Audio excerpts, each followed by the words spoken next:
ഗുരുവായൂരപ്പ, എല്ലാവർക്കും നമസ്കാരം. വിഷ്ണു സഹസ്രനാമത്തിൻ്റെ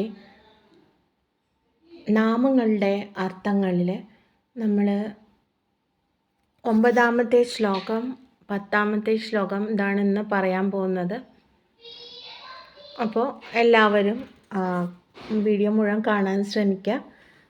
നമ്മൾ ഇത് കാണുന്നത് നമ്മൾ അതിൻ്റെ അർത്ഥം അറിഞ്ഞ് ചൊല്ലുമ്പോൾ അതിൻ്റേതായ ഒരു പ്രത്യേകതയുണ്ട്. അതുകൊണ്ടാണ് ഞാനിത് ഇങ്ങനൊരു വീഡിയോ ആക്കാമെന്ന് വിചാരിച്ചത്. നമ്മൾ എല്ലാം നാമങ്ങളുടെ അർത്ഥം കൂടി ഒരുമിച്ച് കേൾക്കുന്നതിന് പകരമായിട്ട് ചെറുതായിട്ട് ഓരോ നാമങ്ങളുടെ അർത്ഥങ്ങളായിട്ട് ഓരോ ദിവസവും കേൾക്കുമ്പോൾ നമുക്കതിൻ്റേതായ അർത്ഥം നമുക്ക് മനസ്സിലാവുകയും ചെയ്യുന്നതാണ്. പിന്നെ അർത്ഥങ്ങളിലേക്ക് പോകാം നമുക്ക്. ശ്ലോകം 9.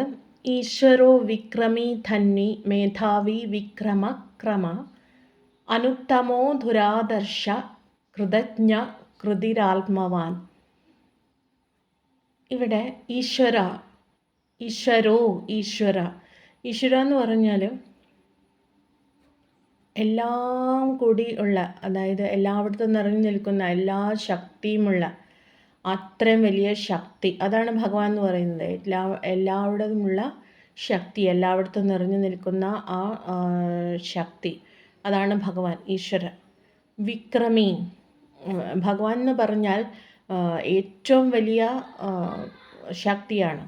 വിക്രമി എന്ന് പറഞ്ഞാൽ ധൈര്യവും അതുപോലെ തന്നെ കഴിവും എല്ലാം ഒത്തിണങ്ങിയ ആളാണ്. ധന്വി എന്ന് പറഞ്ഞു കഴിഞ്ഞാൽ നമ്മൾ വേറൊരു ഇത് കേട്ടിട്ടുണ്ടല്ലോ, ശാഖധനുസ്. ശാഖം എന്നിട്ടുള്ള ആ ഒരു ധനുസ്സുണ്ട് ഭഗവാൻ വിഷ്ണുവിൻ്റെ. ആ ഒരു ദൈവികമായ ആ ഒരു ധനുസ്, അതിനെ പറയുന്ന പേരാണ് ധന്വി. അത് ധരിച്ച ആളാണ്, അതുള്ള ആളാണ്. അതുകൊണ്ടാണ് അദ്ദേഹത്തെ ധന്വി എന്ന് വിളിക്കുന്നത്. മേധാവി എന്ന് പറഞ്ഞാൽ അത്രയധികം ബുദ്ധിമാനായിട്ടുള്ള, എല്ലാം മനസ്സിലാക്കാൻ കഴിയുന്നത്. നമുക്കറിയാലോ, നമുക്ക് ഒരാളുടെ കാര്യം തന്നെ നമുക്ക് നോക്കാൻ പറ്റുന്നില്ല.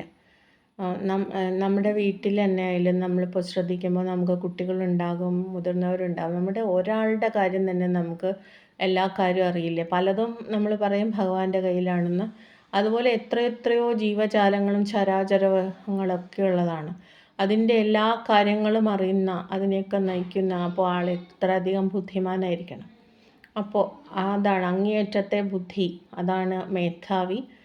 പിന്നെ വിക്രമ എന്ന് പറയുന്നത് നേരത്തെ പറഞ്ഞ പോലെ ഏറ്റവും വലിയ ശക്തിമാനായിട്ടുള്ള, ഏറ്റവും പവർഫുള്ളായിട്ടുള്ള ആളെന്നാണ് ഉദ്ദേശിക്കുന്നത്. ക്രമ, എല്ലായിടത്തും നിറഞ്ഞു നിൽക്കുന്ന, എല്ലാം ഉൾക്കൊള്ളുന്ന, എല്ലായിടത്തുമുള്ള അനന്തത, അതാണ് ശരിക്ക് ഭഗവാൻ എന്ന് പറഞ്ഞാൽ. നമുക്കൊന്നും വിവരിക്കാൻ പറ്റാത്ത ഈ പ്രപഞ്ചം മുഴുവൻ നിറഞ്ഞു നിൽക്കുന്ന ശക്തിയാണ് ഭഗവാൻ. അനുത്തമ, നമുക്ക് ഒരിക്കലും കമ്പയർ ചെയ്യാൻ പറ്റില്ല ഭഗവാനെ. ആരോടെങ്കിലും ആയിട്ട് കമ്പയർ ചെയ്യാൻ പറ്റുമോ? ഭഗവാൻ തുല്യമായിട്ട് ഭഗവാൻ മാത്രമേ ഉള്ളൂ. അപ്പോൾ മറ്റൊന്നുമായി കമ്പയർ ചെയ്യാൻ പറ്റാത്ത അത്രയും മഹത്തായിട്ടുള്ളത് അതാണ് ഭഗവാൻ. അത്രയും വലിയ മഹാത്മാവാണ് ഭഗവാൻ. ദുരാധർഷ, ആർക്കും എന്താ ചെയ്യുക, ആക്രമിക്കാൻ പറ്റില്ല ഭഗവാനെ, നശിപ്പിക്കാൻ കഴിയില്ല, കൊടുങ്കാറ്റിനാഞ്ഞടിക്കാൻ കഴിയില്ല, അതുപോലെ തകർക്കാൻ കഴിയില്ല. അപ്പോൾ ഭഗവാന് മാത്രമേ അതിൽ ആത്യന്തിക വിജയം ഉണ്ടായിരിക്കുകയുള്ളൂ, അല്ലേ? അപ്പോൾ അതാണ് ദുരാധർഷ എന്നുള്ളതിൻ്റെ അർത്ഥം. അങ്ങനെയുള്ള ആളെയാണ് ഒരിക്കലും തോൽപ്പിക്കാൻ കഴിയാത്ത അത്രയും ശക്തിയായിട്ടുള്ള ആളെയാണ് ദുരാധർഷ എന്ന് പറയുന്നത്. കൃതജ്ഞ എന്ന് പറഞ്ഞാൽ നമ്മളെല്ലാം ചെയ്യുന്ന കാര്യങ്ങൾ, ഇപ്പോൾ നമ്മുടെ ശാരീരികമായ പ്രവർത്തനങ്ങളാകട്ടെ, നമ്മുടെ മാനസികമായിട്ടുള്ള വികാരങ്ങളാകട്ടെ, നമ്മുടെ ബുദ്ധിപരമായിട്ടുള്ള ചിന്തകളാകട്ടെ, എല്ലാതും അറിയുന്ന ഒരാൾ, എല്ലാറ്റിലും നിലകൊള്ളുന്ന ആൾ, അതാണ് ഭഗവാൻ. എല്ലാ കാര്യവും അറിയുന്ന ആൾ. കൃതിഹി എന്ന് പറയാം. കൃതി എന്ന് പറഞ്ഞാൽ നമ്മൾ ചെയ്യുന്ന എല്ലാ കാര്യങ്ങളും, നമ്മൾ ചെയ്യുന്ന ഈ പ്രപഞ്ചത്തിൻ്റെ നിലനിൽപ്പിനായി എല്ലാം ചെയ്യുന്ന കാര്യങ്ങളിലൊക്കെ അതിൻ്റെയൊക്കെ ആ ജീവൻ അല്ലെങ്കിൽ ആ ചലനാത്മകത, അതിലടങ്ങിയിരിക്കുന്ന ആ ഒരു എന്താണോ അതിന് ജീവൻ കൊടുക്കുന്നത്, അത് തന്നെ ഭഗവാനാണ്. ആത്മവാൻ, എല്ലാവരിലും ഉള്ള ആ ഒരു സ്വയം എന്ന ആ ആൾ, ആ ആത്മാവ്, എല്ലാവരിലുമുള്ള ആത്മാവെന്ന് പറയുന്നതും ഭഗവാനാണ്. അപ്പോൾ നമ്മൾ 9ാമത്തെ ശ്ലോകത്തെ ഇങ്ങനെ പറയാം: ഈശ്വരോ വിക്രമീ ധന്വി മേധാവി വിക്രമ ക്രമ അനുത്തമോ ധുരാധർഷ കൃതിജ്ഞ കൃതിരാത്മവാൻ. ഈശ്വര എന്ന് പറഞ്ഞാൽ എല്ലാ ശക്തിയുള്ള, ഏറ്റവും ശുഭകരമായിട്ടുള്ള എല്ലാ ശക്തികളുമുള്ള, എല്ലായിടത്തും നിറഞ്ഞു നിൽക്കുന്ന ആൾ. വിക്രമി എന്ന് പറഞ്ഞു കഴിഞ്ഞാൽ എല്ലാ ശക്തികളുമുള്ള പവർഫുൾ ആയിട്ടുള്ള ആൾ. ധന്വി എന്ന് പറഞ്ഞു കഴിഞ്ഞാൽ ശംഖം എന്ന ധനുസ് ധരിച്ചിട്ടുള്ള ആൾ. മേധാവി എന്ന് പറഞ്ഞാൽ അത്രയും അങ്ങേയറ്റത്തെ ബുദ്ധിമാനായിട്ടുള്ള ആൾ. വിക്രമ നേരത്തെ പറഞ്ഞ പോലെ വളരെ പവർഫുൾ ആയിട്ടുള്ള ആൾ. ക്രമ എന്ന് പറഞ്ഞാൽ എല്ലാവിടെയും നിറഞ്ഞു നിൽക്കുന്ന ആൾ. അനുത്തമ, ഒരിക്കലും മറ്റൊരൊന്നുമായി കമ്പയർ ചെയ്യാൻ പറ്റാത്ത ആൾ, താരതമ്യം ചെയ്യാൻ പറ്റാത്ത ഒരാൾ. ദുരാധർഷ, ആരാലും ആക്രമിക്കപ്പെടാൻ കഴിയാത്ത ഒരാൾ, അല്ലെങ്കിൽ നശിപ്പിക്കപ്പെടാൻ കഴിയാത്ത ഒരാൾ. കൃതജ്ഞ, എല്ലാവരും ചെയ്യുന്ന, ആരും എന്തു ചെയ്യുന്നു, ഈ പ്രപഞ്ചത്തിൽ എന്തൊക്കെ പ്രവൃത്തികൾ നടക്കുന്നു, അതെല്ലാം അറിയുന്ന ആൾ, കാണുന്ന ആൾ. അതാണ് നമ്മൾ എന്തു ചെയ്യുകയാണെങ്കിലും ഭഗവാനുണ്ട് കാണാൻ. കൃതി എന്ന് പറഞ്ഞാൽ ഈ ചെയ്യുന്ന പ്രവൃത്തികളിലൊക്കെ നിറഞ്ഞിരിക്കുന്ന ആ ചലനാത്മകത. ആത്മവാൻ, അതായത് ഈ പ്രവൃത്തികളുടെയൊക്കെ ഉള്ളിലുള്ള ആത്മാവ് തന്നെ ഭഗവാനാണ്. ഈ എല്ലാ കാര്യങ്ങളുടെ, അല്ലെങ്കിൽ ഓരോ ജീവജാലങ്ങളുടെ എല്ലാറ്റിൻ്റെ ഉള്ളിലുള്ള ആത്മാവ്, പ്രവൃത്തികളെ അല്ല, ജീവജാലങ്ങളുടെ എല്ലാറ്റിലും നിറഞ്ഞു നിൽക്കുന്ന ആത്മാവ് എന്ന് പറയുന്നത് ഭഗവാനാണ്. ജീവജാലങ്ങളിലുള്ളിൽ അടങ്ങിയിരിക്കുന്ന ആത്മാവാണ് ഭഗവാൻ. ആ സെൽഫ് തന്നെയാണ് ഭഗവാൻ. ഇനി 10ാമത്തെ ശ്ലോകം. സുരേശ ശരണം ശർമ്മ വിശ്വരേത പ്രജാഭവ അഹ സംവത്സരോ വ്യാള പ്രത്യയ സർവദർശന. സുരേശ എന്ന് പറഞ്ഞാൽ സുരന്മാരുടെ ഈശ്വരൻ. സുരൻ എന്ന് പറഞ്ഞാൽ ദേവന്മാരാണ്. സ്വർഗലോകത്തെ ദേവന്മാർ, അവരുടെ ഭഗവാനാണ്. അതായത് ദേവന്മാരുടെ ദേവൻ, ദേവാദിദേവനാണ് ഭഗവാൻ. ശരണം, എല്ലാവർക്കും അഭയം കൊടുക്കുന്ന ആളാണ്, എല്ലാവരുടെയും ശരണമാണ്, ദുഃഖിക്കുന്നവരുടെയൊക്കെ അഭയസ്ഥാനമാണ്. ശർമ്മ, അതായത് ശർമ്മ എന്ന് പറഞ്ഞു കഴിഞ്ഞാൽ അനന്തമായിട്ടുള്ള, എല്ലാറ്റിലും നിറഞ്ഞു നിൽക്കുന്ന അനന്തമായിട്ടുള്ള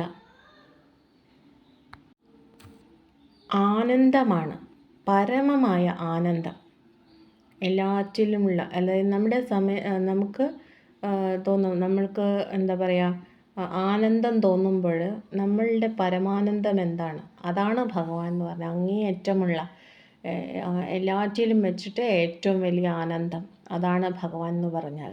പരമാനന്ദമാണ്. രേതാൻസ് എന്ന് പറയുമ്പോൾ ബീജമാണ്. അത് പറയുന്നത് വിശ്വരേത എന്ന് പറഞ്ഞാൽ വിശ്വത്തിൻ്റെ ബീജം. വിശ്വം എവിടെ നിന്നാണോ ഉത്ഭവിച്ചത് അത് ഭഗവാനിൽ നിന്നാണ്. പ്രജാഭവ, പ്രജകൾ എവിടെ നിന്നാണ് വരുന്നത്, അത് ഭഗവാനിൽ നിന്നാണ്. പ്രജകൾ ഉണ്ടാകുന്നത് ഭഗവാനിൽ നിന്നാണ്. അപ്പോൾ ഈ പ്രജകളെന്ന് ഇവിടെ ഉദ്ദേശിക്കുന്നത് ഈ പ്രപഞ്ചത്തിലെ ജീവജാലങ്ങൾ. അപ്പോൾ ഉണ്ടാകുന്ന ഭഗവാനിൽ നിന്നാണ്. അപ്പോൾ പ്രജകൾ എവിടെ നിന്നാണോ ഉത്ഭവിക്കുന്നത് അതാണ് ഭഗവാൻ. അഹ എന്ന് പറഞ്ഞാൽ ശരിക്ക് കാലം തന്നെയാണ്. സ്വഭാവ പ്രകൃതിയിൽ കാലം എന്ന് പറയുന്നത് എന്താണോ അതുതന്നെയാണ് ഭഗവാൻ. സംവത്സര, അതായത് എന്താ പറയുക, സമയത്തിൻ്റെ ഈശ്വരനാണ് സംവത്സര. സമയത്തിൻ്റെ ഈശ്വരൻ, സമയം തന്നെയാണ്, കാലം തന്നെയാണ്, കാലത്തിൻ്റെ ഈശ്വരനുമാണ് ഭഗവാൻ എന്ന് പറയുന്നത്. കാലത്തിൻ്റെ അധിപനാണ്. വ്യാള എന്ന് പറഞ്ഞാൽ ആർക്കും എത്തിപ്പെടാൻ കഴിയില്ല. അതായത് ഭക്തി കൊണ്ടല്ലാതെ മനസ്സിലാക്കുക. ഭഗവാനാണ് സത്യം എന്നറിയാതെ വിശ്വാസമില്ലാതെ ഭജിക്കുന്നവർക്കൊന്നും എത്തിപ്പെടാൻ പറ്റാവുന്ന ആളല്ല ഭഗവാൻ. ഭഗവാനെ ഭജിക്കണമെങ്കിൽ അനന്തമായ ഭക്തി വേണം, വിശ്വാസം വേണം. അല്ലാത്തവർക്കൊന്നും ഭഗവാനെ എത്തിപ്പെടാൻ കഴിയില്ല. പ്രത്യയ അറിവ് തന്നെയാണ് ഭഗവാൻ. അങ്ങേയറ്റത്തെ അറിവ്, അതായത് സമ്പൂർണ്ണ ജ്ഞാനം, അതാണ് ഭഗവാൻ എന്ന് പറയുന്നത്. സർവദർശന, എല്ലാം അറിയുന്നവൻ. പക്ഷേ നമുക്ക് കാണാൻ പറ്റിയില്ലെങ്കിലും എല്ലാം കാണുന്നവനാണ്. എല്ലാം കാണുന്നവനാണ് സർവദർശന. എല്ലാതും കണ്ടറിയുന്നവൻ, കാണുന്നവൻ, അതാണ് ഭഗവാൻ. 10ാമത്തെ ശ്ലോകം ഒന്നും കൂടെ പറയാം. സുരേശ ശരണം ശർമ്മ വിശ്വരേത പ്രജാഭവ അഹ സംവത്സരോ വ്യാള പ്രത്യയ സർവദർശന. സുരേശ എന്ന് പറഞ്ഞാൽ ദേവന്മാരുടെ ഈശ്വരൻ, ദേവാദിദേവൻ ഭഗവാനാണ്. ശരണം, എല്ലാവരുടെ അഭയം ഭഗവാനാണ്. ശർമ്മ, അനന്തമായ പരമാനന്ദമാണ് ഭഗവാൻ എന്ന് പറയുന്നത്. വിശ്വരേത, പ്രപഞ്ചത്തിൻ്റെ അല്ലെങ്കിൽ വിശ്വത്തിൻ്റെ ഉത്ഭവം ഭഗവാനാണ്. പ്രജാഭവ, ഈ ജീവജാലങ്ങൾ എവിടെ നിന്നാണോ ഉത്ഭവിക്കുന്നത് അതും ഭഗവാനിൽ നിന്നാണ്. അഹ, കാലം ഭഗവാനാണ്. സംവത്സര, കാലത്തിൻ്റെ ഈശ്വരനും ഭഗവാനാണ്. വ്യാള, വ്യാള എന്ന് പറഞ്ഞാൽ എത്തിപ്പെടാൻ പറ്റാത്ത, അതായത് ഭക്തിയില്ലാതെ ഭക്തിയില്ലാത്തവർക്ക് ഒരിക്കലും എത്തിപ്പെടാൻ പറ്റാത്ത ഒരാളാണ് ഭഗവാൻ. പ്രത്യയ, എല്ലാം സമ്പൂർണമായി അറിയുന്ന അല്ലെങ്കിൽ സമ്പൂർണ്ണ ജ്ഞാനം, അത് തന്നെയാണ് ഭഗവാൻ എന്ന് പറയുന്നത്. സർവദർശന, എല്ലാം കാണുന്നവൻ, എല്ലായിടത്തും കണ്ണുള്ളവൻ എന്ന് പറയാം. എല്ലാം കാണുന്ന ആൾ, അതാണ് ഭഗവാൻ എന്ന് പറയുന്നത്. അപ്പോൾ ഭഗവാനെ പറ്റി ഇത്രയധികം വിഷ്ണു സഹസ്രനാമം ചൊല്ലുമ്പോൾ നിങ്ങൾ ഇത്രയെങ്കിലും നിങ്ങൾ 1ാമത്തെ ശ്ലോകം തുടങ്ങിയിട്ട് 10ാമത്തെ ശ്ലോകം വരെ ഇപ്പോൾ ഞാൻ പറഞ്ഞു കഴിഞ്ഞു. അതൊക്കെ നിങ്ങളൊന്ന് കേട്ടിട്ട് ആ ശ്ലോകങ്ങളൊന്ന് ചൊല്ലി നോക്കുക. എനിക്ക് ഇതിൻ്റെ അർത്ഥങ്ങളൊക്കെ അറിയാം എന്ന് പറയുമ്പോൾ നമ്മൾ വെറുതെ ചൊല്ലുന്നതിലും കൂടുതൽ ഇഫക്റ്റീവായിട്ട് നമ്മൾ ഭഗവാനെ മനസ്സിലാക്കി ചൊല്ലുമ്പോൾ അതിനൊരു ഇഫക്റ്റ് കൂടുതലാകുന്ന നമുക്ക് തോന്നുന്നുണ്ടാവും അല്ലേ. ഉദാഹരണത്തിന് ഞാനിത് അത്ര കാര്യമാക്കിയിരുന്നില്ല ഒരു കാലത്ത്. ഞാൻ അർത്ഥം അറിയാതെ തന്നെയാണ് ചൊല്ലിയിരുന്നത്.